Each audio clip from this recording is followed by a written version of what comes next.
hapon, narito ang latest update natin sa dalawang bagyo na binabantayan nga ng Pag-asa, ang severe tropical storm na si Ophel at ang typhoon na si Pipito. So unahin muna nating tingnan yung sitwasyon regarding severe tropical storm Ophel.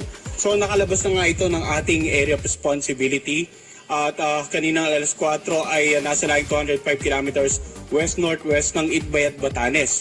Taglay lakas ng hangin na umabot hanggang 100 kilometers per hour malapit sa gitna nito at ang pagbugso aabot hanggang 125 kilometers per hour. Ito ay nasa ang kikilos sa direksyong north-northwest sa bilis naman na 15 kilometers per hour.